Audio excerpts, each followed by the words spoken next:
Let me quickly share my screen here and welcome everyone. This was amazing, Dr. Kemp. Thank you for the quick song while we waited.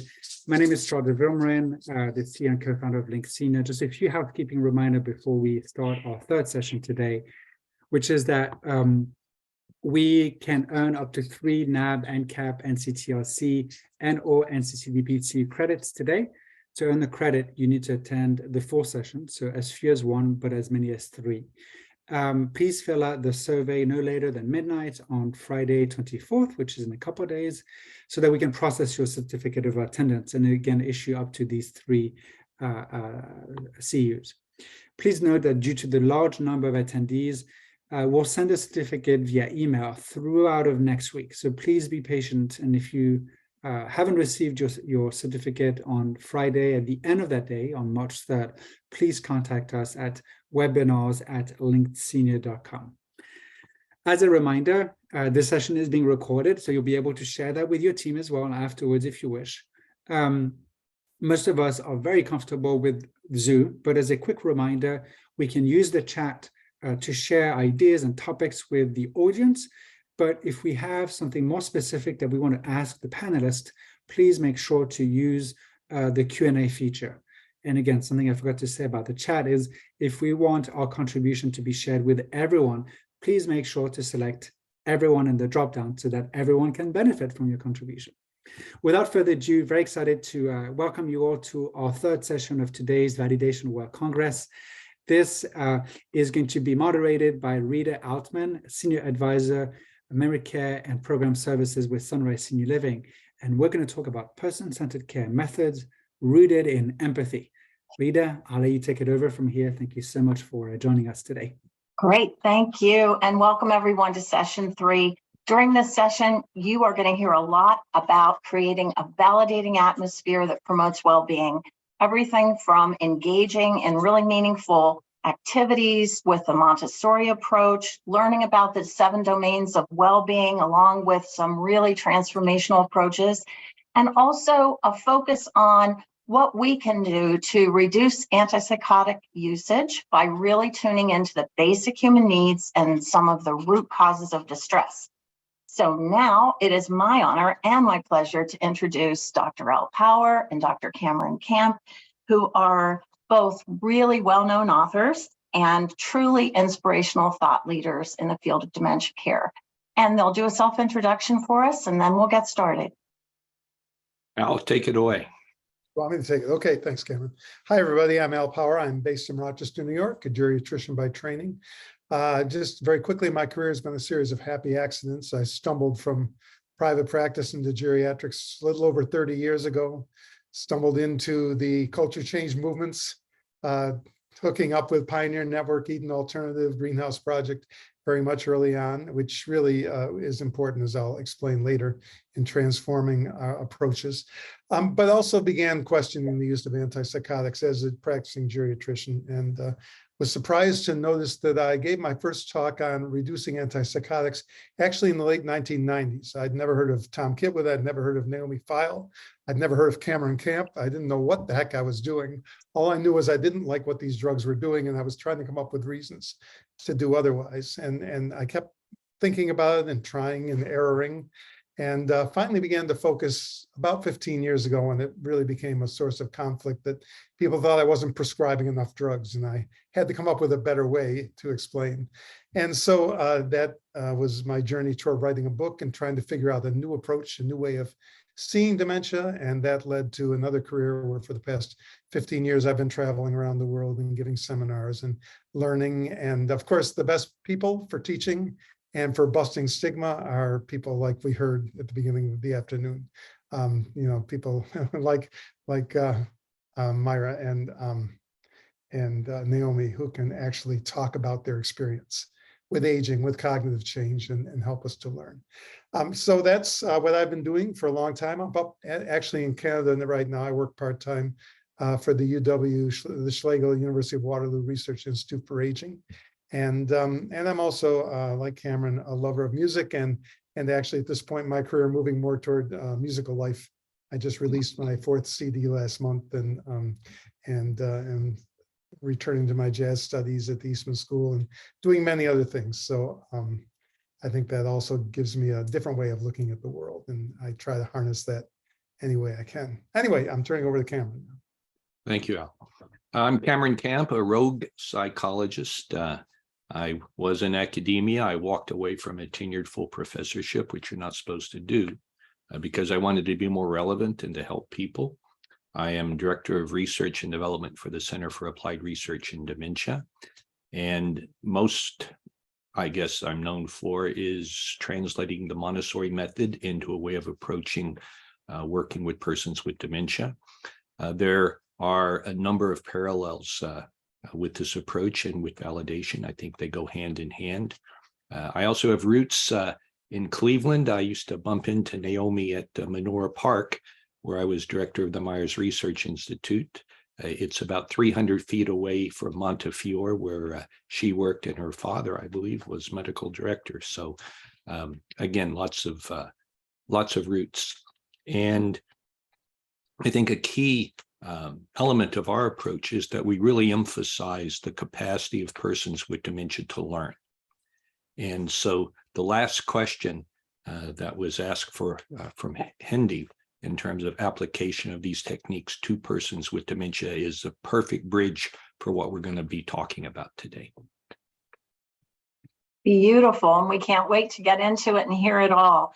I'll start with you for the first question of the day, Dr. Camp. Through that validation method that Naomi Feil has developed, she's taught us really how important it is to listen with empathy. And you also have done some incredible work in that. Would you share your method of teaching empathy and conflict resolution to people, this is interesting, with as well as without dementia? Sure. So I'll ask Charles to put the slides on the screen. And what I want to emphasize is that there's our smiling faces. We can go to the next one. What I want to emphasize is that Maria Montessori was a great believer in peace and in peace education. And so this approach that we're talking about is not just about learning scholastic information, how to add, how to read, but also how to live. And so, her quote is, "True peace suggests the triumph of justice and love among men. It reveals the existence of a better world wherein harmony reigns." And so she did a lot of work with the peace movement. She was a great believer in human rights. And so all of the work that we're doing is rooted to those key elements, to those key core principles. She believed in the key values of respect, dignity, and equality for all human beings. And also the key value of being able to have trust. And so all of these things you've already been hearing all day today. Another element of that involves empathy. And I know our first speakers were very focused on that element. When we do our work in residential care, what we hear many times is that it's like walking into a high school again. And you see cliques form, you see people who are made outcasts because they may be more advanced in terms of cognitive challenges. They may be more advanced in terms of physical disabilities. Why are those people with the walkers allowed in here? And so what we have to be able to do is to not only look at teaching empathy and mindfulness and finding a common humanity and kindness in caregivers, but also to be able to enable persons with dementia to reflect these and also to be able to learn these things. And so this is about ways of living. This is about enabling people to acquire the capacity, if they didn't have it before in their life, to be able to show these elements now. I remember talking with a man in a memory care neighborhood. He was in early stages of dementia, very articulate. And there was another resident there, pretty advanced, and she was called the cat woman because she would say the word cat very often. So, for example, she would say, well, and then we wanted to have the cat, and then the cat wasn't there. And then when I had the cat, we looked around and the cat was there. And then all the cat was there was with the cat. And he would make fun of her. And that would just exacerbate the situation. So I sat down with him, and again, you heard in the first presentation, it's incredibly important to treat people like people, whether they have dementia or whether they don't. And so I looked at him and I said, why do you think this woman says the word cat so much? And he said, it's because she's crazy. And what I said was, listen, there are neurological conditions, there are problems that people can have where they can't find a word. And when they can't find a word, they put in a word instead. I use doobie-doo. When I can't remember a word, I say to my wife, Linda, where's the doobie-doo at? Fortunately, she speaks doobie-doo, and so she'll say something like, it's on the coffee table where you left it, which is most of the time true. And what I was trying to let him know was that this is like a human condition. This is just exacerbated in this person. And I said, if you had that same condition, you would be having these same situations. When you couldn't find a word, you could either go to a full stop or you could substitute a word for it and then keep talking. And if you make somebody like that anxious, it's just like when you're looking for a word and you get anxious, it gets harder to find. You would be doing the same thing if you had her condition. He sat there and he thought about it. And it was interesting that later I found out that he became her advocate, and he would help set up her dinner table arrangements so that it was consistent with what she was expecting. It was possible for him to gain empathy. When we do training with staff, often after lunch, I'll say, I have some small tubes of toothpaste and some small toothbrushes. I'm going to pair you up into pairs. And I want the person on the left to brush the teeth of the person on the right, and the person on the right to brush the teeth on the person on the left. And I brought floss too. This is important. And they look at me shocked. And I say, you hope that I'm joking, but folks, when you brush the teeth of a person with dementia, that's the way they feel. And they may learn to just sit back and take it, but it doesn't mean that they like it. So let's talk about how you can enable these people to regain the capacity to do this. Let's talk about demonstrating step by step with you having your toothbrush and they having their toothbrush, and you taking off your toothpaste cap and they taking off theirs, you demonstrating and they're demonstrating. Let's talk about giving people back capacity, agency, as you heard about before. And so a lot of times people say, I was never told that we had to demonstrate. And what we always say is it, muscle memory, to use a phrase Montessori used 100 years ago. It's just like riding a bike, but it's only possible if you allow them to get on the bike. So let's go to the next slide. This was taken at Montessori school in Avignon, France, and it's the 5 C's. In French, it says how to reduce conflict. So first, calm the senses. Second, communicate. 3, search for solutions. 4, choose the best. 5, cultivate peace. So once again, I want to emphasize that what we're talking about is rooted in an educational system that teaches peace as well as arithmetic and how to read by the time you're 4 and all of that stuff. So we'll go to the next slide. So when we were doing our training, we talk about creating, for example, resident committees so that they can decide where they're going to go for outings, what they're going to eat, how they're going to greet new members of the community. And there was actually a World Congress for Montessori for Dementia that Link Senior hosted in December. If anyone's interested in looking at that, you can get more details on this approach there. But my wife, listening to some of our trainings, said, you know, you're not prepared for success.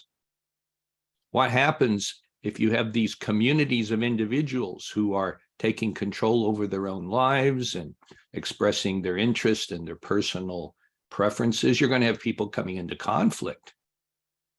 No one is in conflict if all the residents are sitting in chairs along the wall with their chins on their chest. But if they come alive, you're going to have to give them the tools, and the staff give them the tools to be able to resolve conflicts peacefully, because they won't always agree.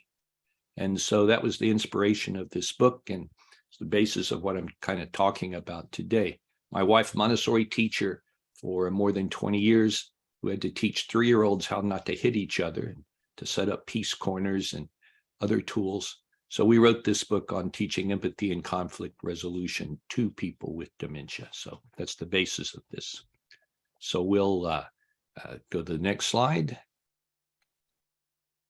And Charles, if you'll give me a heads up when we've got about 3 minutes left to go or so I don't go too far. Okay. But here's a scenario. You've got 2 residents in memory care, a woman and a man. The woman insults the man verbally, swings her walker at him. The man says, I don't have to take this. He goes to his room. The woman, when the staff member says that was not nice, says, what are you talking about? I didn't do anything to anyone. Staff member approaches the man in his room and says, you seem upset. And he says, get out of here and leave me alone. So the next slide.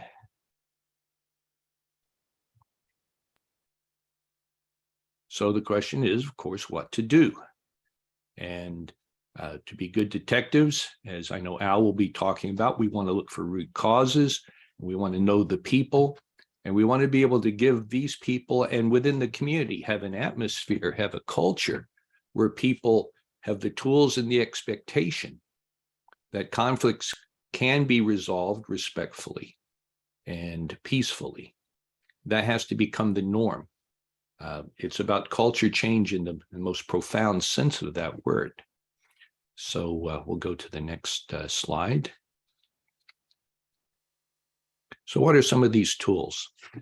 First, as you've been hearing about, the people who are caregivers, who are care partners, actually, need to be able to manage their own internal conflicts, their own challenges. You've already had some breathing exercises. There's another thing called the SOSS technique. Stop the thought that keeps spiraling, oxygenate, take deep breaths, go to a safe place in your mind, and then come up with some strong solutions. So those are just some of the tools that we talk about. Go to the next slide.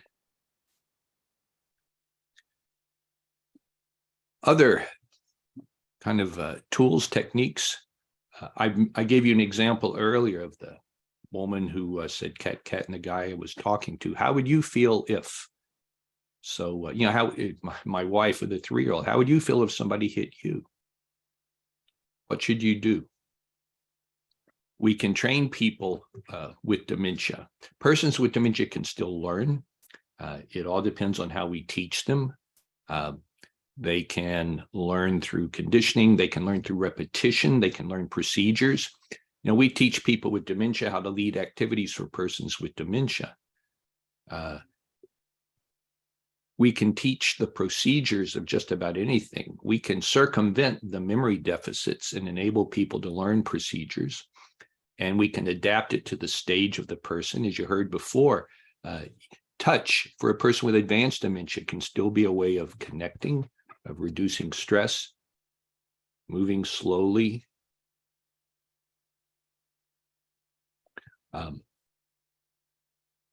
It's important to be able to focus on the fact that if a person with dementia can learn, what procedures would you like them to learn, and what would they like to learn? And so procedures for mindfulness, especially with cognitive ramps, aids, such as the text that they can read, the text that's being heard, doing this as a group. You can do it in dyads. All of these things are available if we want to tap into them. Also, a social and physical environment that's more empathetic. So learning about other persons, other cultures, creating community rules of conduct. And so the next slide is an example of that, I believe. These are examples of house rules that have been put together by persons with dementia. This is our home. Don't assume we cannot do something. Maria Montessori said, everything you do for me, you take away from me. And you've heard today about the need to enable people to try, to enable people to do things for themselves, how important that is. We must be respectful. We must set a good example. We must be helpful. We must be appreciative. I remember one place they said, no feet on the furniture. Okay. Another place said, pants are not optional. I'll let you think about that. Be kind. I've seen places, no insulting. If you insult, you must apologize. Don't gossip. Don't enter others' rooms unless invited. Ask us, don't tell us. And when you repeatedly have meetings, gatherings where you go through these, and where these are generated by the residents, and where they're literally in the environment on the walls, what begins to happen if someone does an insult, people start pointing to the rules. People understand rules, and these are rules of conduct. These are how we want to live. Next slide. When we teach conflict resolution, we have to be a good mediator. We don't take sides. We can teach fair fighting, okay? And there are rules for that. Again, you store that information externally so a person doesn't have to remember it if they have dementia. So one of the rules of fair fighting is no name calling, okay? Can you imagine if the fair fighting rules were in place in the Congress of the United States and in the Senate? How much better would the debates be? How much better would the legislation be coming out of that? And then to think in terms of creating locations where mediation, where conflict resolution take place. Persons with dementia learn locations. There's a test for that. Put somebody else in the chair a resident usually sits in when they come to lunch and see what happens. It's not pretty. They learned that was their seat after a diagnosis of dementia and after they moved into residential care. So persons with dementia learn locations. They learn to associate feelings with those locations. And so we can create mediation centers. This is where people go when there's a conflict, and this is where they go to resolve it. These things can be learned if we set it up. If we understand the capacity of persons with dementia to learn, we create what in Montessori terms is called a prepared environment. So this is about creating a prepared environment to support empathy, peace, conflict resolution. Next slide. So what can we teach? We can learn to apologize. And it's more than saying, I'm sorry. It's saying, I'm sorry, will you forgive me? And when you ask for forgiveness, it puts the control in the other person's hands. But it also is a much more deeper way of resolving a conflict. I had to learn to apologize to my children. And I had to learn it as an adult, as a parent, because I didn't have any role models for that growing up. You'll have to learn how to listen. You've heard a little bit before already about being able to listen well, to listen to the feelings behind the words, to listen with our eyes as well as with our ears, to look for the nonverbals. We have to learn how to disagree respectfully. These are all habits. These are all habits that we can develop. We already have habits on how we deal with conflict. We can learn new ones. And we can teach persons with and without dementia how to learn new ones. We can have cooling off periods if necessary. We can do role playing, which is very useful in terms of how to learn new habits. Okay. Naomi is a genius at role playing, and it's a powerful tool. And so we need to be able to use that, and to use it in a variety of ways. This is one of them. Okay, we can teach the habits of how to resolve conflicts, of how to disagree respectfully, but it takes practice. It's not going to come intuitively for a lot of people, myself included. Next slide. So one of the tools we have is a talking object. So you may have a circle and people are discussing an issue or a conflict. Whoever has the talking object, and the group can decide on what it is, if it's a ball, if it's a stick or whatever, whoever has it gets to talk and everyone else must listen respectfully. But it's a nice external cue. And we can learn not to interrupt. We can learn not to roll our eyes when someone else is talking. We have to create environments where people feel safe. So we don't want to just sit back and watch if residents are bullying one another. This is about creating physical and socially safe environments. It's about creating a thing like a peace corner where you go to resolve conflicts, as I mentioned before. Walking. You've already heard about walking meditation, walking mindfulness. You can also have walking as a way of getting out stress, but also walking as a way of walking through conflicts. It's a different situation when you're walking than when you're sitting. And then there's a thing called a thanking circle. And that's where you have a circle and again, you have a talking object. And you can do this on a daily basis. And whoever has the object gets to thank another resident or a staff member, whoever they wished, thank for something. I want to thank Maria for smiling so beautifully. It just lightens my day, for example. And so to be able to allocate time where we're going to focus on the positive and the things in our lives that bring us joy, that bring us peacefulness, that bring us hope. Next slide. So this is a woman in France, one of their major television networks, sort of like a CBS or NBC for us, did a documentary on the Montessori approach for dementia. And they interviewed this woman who had been basically thrown out of several other nursing homes for responsive behaviors. And she came to this nursing home in France where the Montessori approach was being used and became a model citizen. And so the interviewer on television asked her, what is it that's different about this place? What have you found here? So we'll play this like 5-second video here. Ici, qu'est-ce qu'on vous propose du coup? La liberté. So here she was given liberty. She was given the chance to feel safe, the chance to express herself, the chance to engage in meaningful activity, the chance to have a social role, the chance to be part of a community, the chance to experience trust and empathy, the chance to have agency. And that made all the difference in the world. So anyway, that's my initial presentation for this. And I hope you see again the strong parallels in person-centered approaches between the Montessori approach, validation, what you've been hearing today. Thank you. Thank you. Thank you, Dr. Camp. There is one question for you, and that is about the best advice on where to go to get more resources on the 5 C's or on the Montessori method.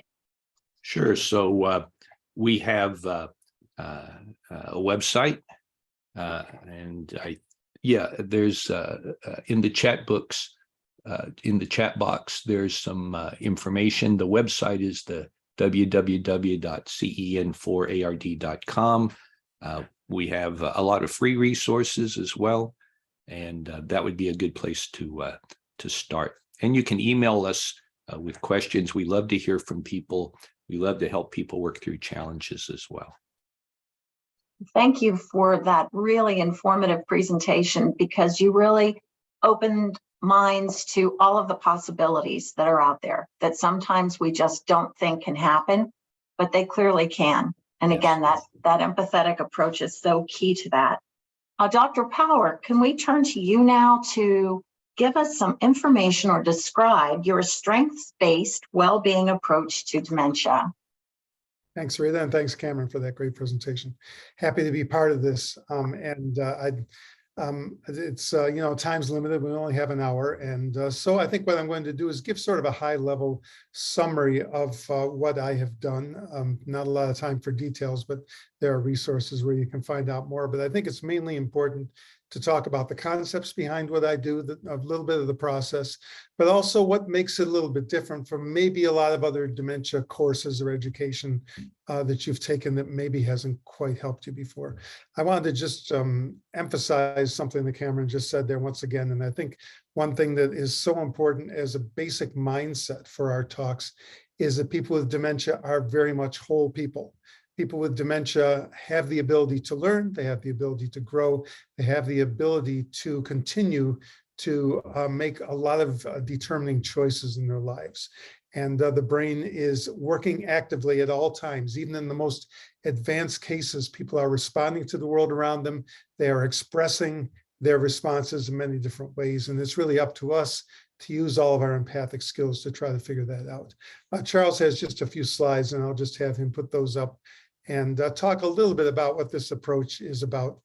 And I have basically distilled my approach to three important pillars. And if you want to just go on ahead to the next slide. The first thing I did when I was trying to figure out what I was doing was to redefine dementia. Dementia has become so medicalized, so pathologized, so much focused on deficits, so much stigma attached to it and negativism that I really wanted to reframe my own thinking by coming up with a way of looking at the changes of dementia in a way that didn't have all that baggage. The second pillar is using well-being as my primary goal. And the third is transformation of the care environment. And I'll explain briefly how actually each of these does involve deep empathy. So even though I've often used empathy in a lot of my conversations and seminars, I never thought of these pillars as being primarily empathic too, but I'll make that connection. So if we can go to the next slide, the first pillar, this is how I decided 15 years ago to redefine dementia in a very neutral way. And that is that dementia is a shift in the way people experience the world around them. And that's to me, this was world changing. It seems kind of fuzzy. It doesn't tell you a lot about types of dementia stages, those kinds of things. But from a practical standpoint, you really, if you want to have a way to approach people with dementia, you can't put too much emphasis on those things. Because if you are a busy carer working in residential care and you're taking care of 8 or 10 or 12 people with dementia, and one of them gets upset, if you have to stop and think about what's the brain pathology, what's the stage of dementia, and come up with a different response, then you might as well go home. It's impossible. It's too complex.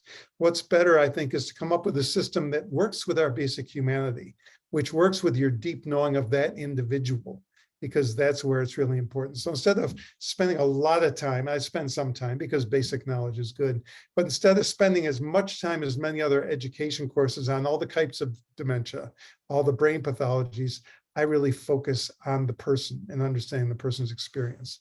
This definition is going to give us a couple other insights, which I will get to in a couple of slides. If you want to move to the next one, the second pillar is, instead of trying to, as I'll use the terminology, managing behaviors, really my primary goal is to improve people's well-being. I don't use the term managing behaviors. I don't like either of those words. I don't think people with dementia need to be managed, and I don't like behaviors because it's become an exclusively pejorative term and has become medicalized, as we'll talk about in a little while. There are many ways of viewing well-being. This is just one framework which came from some people in the Eden Alternative movement. I use it because I like it. It seems to cover the waterfront for me and talk about things that are easy for me to understand and to explain to others. The truth is, you can use any well-being framework you want. You can use something from Tom Kipwood, the census framework, Manfred Max Neef, whoever's well-being model you like. That what's more important is how you apply it than what these specific words are. But these are things I would argue that all human beings need. Doesn't matter your age, doesn't matter what your nationality is, your ethnicity, your faith tradition. or whether you live with some kind of a diagnosis or not. We all need these things to have a truly full and engaging life. And one of the problems with dementia care, with caring for people in general, is that we're not often taught about these kinds of things. And it's not that we're bad people, but our system and our education doesn't teach us how to maintain these. Because when you live with a condition like dementia, it becomes harder and harder to maintain these various aspects of well-being for yourself. And so getting back to the cup analogy that was used earlier in the chat box, think of this as 7 cups that people have, and how full are they for the individual? 2 things happen. Dementia can empty that cup when it's harder and harder for me to be connected because of memory loss, communication difficulties, etc. But also our care system can actively erode these domains of well-being, and often does. And that's where we can make a big difference. This is the first one is empathic, because in order to understand how someone experiences the world, of course, you have to try to use your best skills to communicate with them, to look through their eyes, to understand their shifting perception. In this case, once again, in order to understand how people's well-being is doing and how to improve it, that requires deep empathy. And the third pillar, Charles, is on the next slide, and that is the culture change part, and that is transforming the approach to care. Because you can educate until you are blue in the face with the best courses in the world. But if the person returns to an environment that is based on institutional values and systems and priorities, then all that education goes right out the window, because that is that's what takes over. And there's a quote, it's hard to get a person to understand something if their paycheck depends on them not understanding it. And so until you change the attitude of the care environment and the operational systems of the care environment, and to some extent, perhaps the physical environment too, it is hard for these lessons to really stick. Now, just a quick reminder here that an institution is not bricks and mortar. Institution is a mindset, and it's a system of care, provision of operations, of tasks. If you live in your own home and the people who care for you, the caring people who care for you, do not have adequate education, or maybe have the wrong kind of education, or do not have a lot of resources or support, or perhaps have embraced the same stigmas that society has about dementia, have the same lowered expectations of the person that they're caring for, if they rely too much on medications, if they can't flex their rhythms and schedules to meet the evolving needs of the person, then your own house is as much of an institution as any care home you've been in. So there are concomitants for this pillar in home and community-based living as well. Once again, empathy is required to understand what a person needs. So when you start to look at, for instance, a care home, you start to say things like, would I want to be put in a room with a stranger that I don't choose for the rest of my life? Or would I want to be woken up at 7:30 because the breakfast trays are coming, even though I like to sleep until 8:30? Or would I like a different person to come in and take my clothes off and give me a shower every week because it's convenient for someone else to rotate their staff? And unless you use that empathy, you do not challenge these very durable systems of care. Moving on to the next slide, if you would. There are many insights that come from this definition and this approach. First of all, the idea, and I learned this from my greatest teacher, which is my late friend, Dr. Richard Taylor, who lived with Alzheimer's for 15 years before dying of cancer and did a lot to educate me and the world. And Richard used to say, I'm not dying of a fatal disease, I'm living with a chronic disability. And when you look at it that way, then you get to the idea of cognitive ramps, as Cameron mentioned. If a person in a wheelchair needs a ramp and can't walk upstairs, a person who's viewing the world differently shouldn't be asked to view the world and engage the world the way we do. But unfortunately, in all living environments, that's what we do. We take people with changing brains and we ask them to see the world as we do, to follow our rhythms, our schedules, our staffing needs. And if they can't, then we diagnose behavior problems. And that's kind of like asking a person in a wheelchair to walk up the steps. And if they fall and get upset, saying that they need some Seroquel. This is exactly what we do with dementia. When Myra and the chat group were talking about accommodations, the idea of a disability model is, how do we accommodate the changing experience of the person and create those accommodations that help that person to continue to succeed in the environment they're in. It means people continue to grow, that there are universal human needs. I just showed one model for universal human needs on a previous slide, and it made me challenge how we interpret distress. We'll be talking about that a little bit more. And there's also a reshifting of expertise. If you only define dementia with all the complexities of brain chemistry and neurology and pathology, then the only people who can possibly begin to understand that complex object are the neurologists and the psychiatrists. So if Mrs. Jones doesn't want to have a shower, what do? We call the doctor. I got news for you. Nobody in medical school ever taught me how to give somebody a shower. We are the wrong people to call, because what we do is we give pills. But when you define dementia as a shift in the experience of the world, then who are the experts? The hierarchy's turned upside down. The person with dementia is the expert, and those people closest to that person are the experts, and they are engaged to solve the problems. And you may not have the tools yet, but when I go into homes and consult with challenging situations, I rarely solve people's problems. I give them the mindset, and the people that know that person well then have the right thought process to come up with a solution. So what this all led to was an idea of using an appreciative approach, a proactive strength-based approach of, instead of trying to, quote, fix behaviors, let's try to just embrace and engage and increase people's need for well-being. So it's very much an appreciative inquiry approach. We're going to stop trying to fix the so-called problem and instead work on those strengths and strengthen them. If you can slip to the next slide, I think.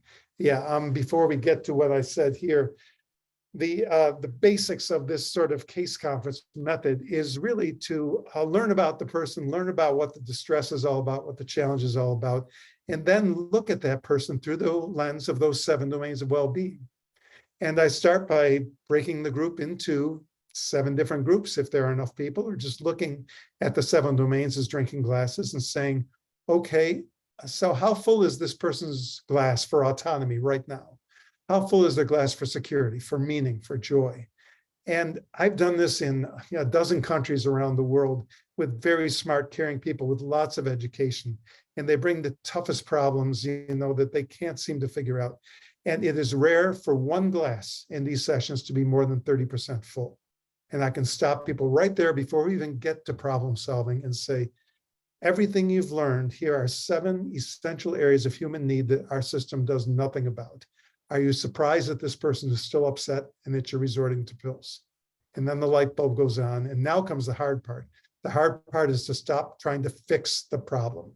The hard part is to ignore that, set it aside now that you've heard about it, and just work proactively to give a person more autonomy 24/7 with every little interaction, more security, more meaning. Whatever glasses are emptiest, those are the ones you work on. And what happens over time, nothing maybe happens in the first day, but over time, over days, over weeks, sometimes those things start to melt away, because we're no longer just reacting to the distress.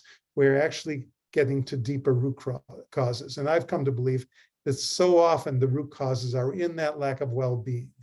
And that when you've ruled out the urine infection, ruled out the room being too cold and the obvious stuff, this is where you need to go to solve some of those deeper dilemmas. And all of this requires that we really challenge the way we look at people's words and actions, and we stop pathologizing them.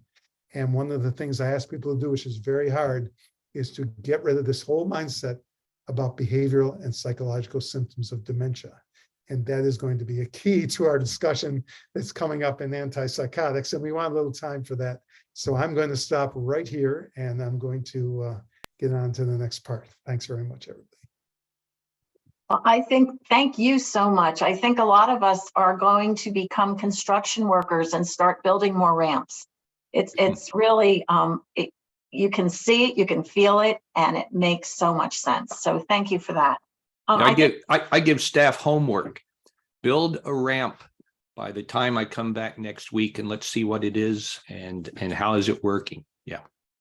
Excellent, excellent. So I think we will move on to that next question now, which is about so many of us trying to reduce antipsychotic usage. However, if we really watch the metrics, they're not moving as quickly as we might like them to. And we would love to hear from both of you about just your advice. What can you, and already, Dr. Power, you started. just in the last couple of slides. Dr. Camp, you've started on it in terms of meaning and purpose and feeling like a whole person. Can you expound on that? One thing I tried to use as an example to get people to connect with this idea is to give this example. Imagine that you had a drug that could eliminate the symptoms of depression without curing it, but no toxic buildup and no toxic side effects, unlike any drug advertised on television. The catch is the effects in the bloodstream dissipate quickly, and the effects of the drug are gone after about an hour. So if you had a person with depression and you had this pill, how often would you deliver the pill? The answer is pretty obvious, like throughout the day. If you only delivered it once a month, we know what effects you would get. It's a dose-dependent effect. We have non-pharmacologic treatment for behaviors in persons with dementia that work just like that pill. You're not going to get a toxic buildup from engagement, all right, or giving people purpose or a reason to get out of bed in the morning. The only question is, will we deliver this intervention in a dose-effective manner? So I use that as an example to try to get people to connect with their previous way of thinking to a different way of thinking. Yeah, and I'd like to share just another little subtle point too about the so-called non-pharmacologic interventions, because once again, sometimes they're disappointing to us. Sometimes they don't seem to work. And I often use a very provocative slide, which says why non-pharmacologic interventions don't work. You know, why would the guy who wrote Dementia Beyond Drugs say that? Well, the problem is we often use them like pills. We use them either, you know, full washcloths once a day, QD, or we use them PRM. When someone gets upset, give them a hand massage, you know, and that may calm for the moment. And there are things that must be done in the moment, like the wonderful example of conflict resolution. But once again, let's talk about root causes. You see, a lot of real things do happen due to dementia. You have trouble with memory, you have trouble with communication, you have trouble with coping with stressors. So dementia can exacerbate a situation. It can make a person respond differently than maybe you or I would in the same situation. But that's not the root cause. The root cause is still there. And part of the problem with the pill is it covers up the root, it doesn't address the root cause. So let's go back to agency again for a second. You know, this idea of having the right to self-determination. If you have had your self-determination taken away from you, and this is so common with dementia, so happens so quickly, people just assume you can't and they take over. And someone gives you a wonderful hand massage, or someone gives you personalized music. Now, I was in the Live Inside. I love personalized music. But if I don't have agency and someone gives me an iPod, it doesn't give me agency. And too often, the non-pharmacologic approach is a reactive, calm the person in the moment approach that doesn't feed into those root causes. And that's why, you know, the things that Cameron talks about, working behind the scenes, how you engage people, how we run activities, not just the fact that we're going to give somebody an activity to distract them. By the way, there are 4 things that don't work when people are upset: reorientation, redirection, distraction, and deception. Find other ways to do that. Right. But anyway, just the point, just to make that point, that yes, it's good to avoid pills, but we still have to think deeper. We have to think about those root causes. Right. You have to know the person when you're designing what will be an engaging activity. We always used to say that for an activity professional, there are 2 challenges. The first is, what do you do if you give a person with dementia an activity and it doesn't engage? And the second problem is, what do you do if you give a person with dementia the activity and it does engage? And what often happens is, if you find something that works, that becomes the, you know, basically prescribed treatment for everything. And you'll just keep giving this person the same thing over and over again. And eventually, they won't want to keep doing this same thing. So the idea is that you have to be able to look at who the person is, and it has to be meaningful. And you have to treat a person the way you would treat yourself. I like, you know, to watch documentaries, but I don't want to do that 24/7. I want variety in my life. This is a human thing, and we need to be able to provide that variety. Sometimes I like to work with groups. Sometimes I like to work alone. if a person who is designing my care environment knows that, they'll provide it. But folding towels twice a week, I'll tell you, I will tell you what you can do with those towels. And I remember looking at a guy who was watching a group of people in memory care sing, and they're singing like Daisy, Daisy, and Bicycle Built for Two and all this stuff. And he said, Doc, do me a favor. If you ever see me in that room enjoying myself, hit me in the head with a brick. And I said, well, what would you like to do to help those people? And this guy, had dementia, he'd been a radio broadcaster and everything. He set up a super short story reading and discussion group for these people. And that was put in place of the Daisy, Daisy singing. And he would be up the night before coming up with stories with props. They would role play, they would read to each other. And that was his reason for waking up in the morning, because that made sense to him. And that was his way of giving back, which is an important thing. We forget that persons with dementia often want to help people, and this is a quote, who are less fortunate than they are. So we talk about committees, we talk about social concerns committees, and persons with dementia who help lead hunger drives, who create toiletry bags to bring materials to bring to homeless shelters, or who make salads along with people in assisted living and independent living to bring to homeless shelters, to be able to reach out to others. And so a person with dementia wants what a person without dementia wants. They want to live in a home. They want to know their neighbors. They want their neighbors to know them. They want to like their neighbors and feel safe. They want to feel like they're part of a community. They want to have community goals that they can contribute to, and they want to be connected with the outside world. So when a person with dementia is standing at the door of a beautiful building saying, I want to go home, they're communicating something very clearly. This place doesn't feel like a home.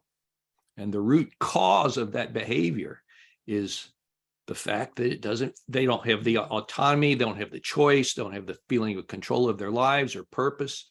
And so the fix is not redirection and everything I was talking about. The fix is to change the culture and the environment to make this a truly meaningful place to live, a home that's part of a community. Yeah. So I hope it's really clear, that subtle difference between proactive and reactive types of engagement. Yeah. Because there's the type that calms people for the moment till next time, and again and again and again, just like a pill calms people till it wears off. And then there's the kind that actually stops that distress from occurring in the first place. And Yes. you can actually cure a lot of this so-called BPSD, which I have a little video I'd like to share because I think, I talk for hours about getting rid of this idea that these are symptoms of dementia. But this 2-minute music video, I think, kind of says it better than most of my lectures do. So I'll just have Charles put that up. Hi, everybody. This is Al Power with my colleague Heather Luth. We're at Schlegel Villages in Ontario, Canada. This year for WRAD 19, we decided to bring you the great old German folk song, The Happy Wanderer, which is sung by millions of people in many different languages. But we decided to try to reimagine what would happen if the song were sung by a person living with a diagnosis of dementia and observed by maybe a medically oriented person who saw their words and actions as behavioral and psychological symptoms of dementia. So I'm going to sing the actual lyrics to a couple verses, and Heather is going to observe me and tell me what she thinks about my words through that lens.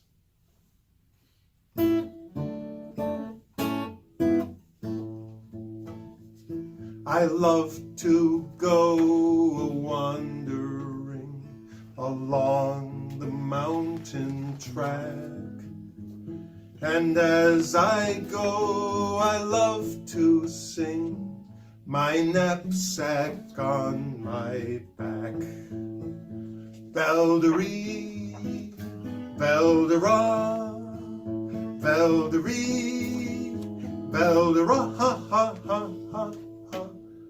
Belderie, Beldera, my knapsack on my back. I love to wander by the stream that sparkles in the sun. So joyously it calls to me, come join my happy song. Veldere, Veldera, Veldere, Veldera, Veldere, Veldere. Come join my happy song. Sorry, there was some phase interference there, but I will put the I'll put the original video in the chat. Oops, hit the wrong button. Sorry about that. Thank you, thank you. I think that was the absolute perfect way to end an absolutely wonderful session with the two of you. I know that people are going to be very motivated and work even harder at creating cultures of well-being. And we really, truly thank you for all that you're contributing to this important topic. I think we have about 5 more minutes. And if some of you have some additional questions, you've got the Q&A right there and you can reach out and ask.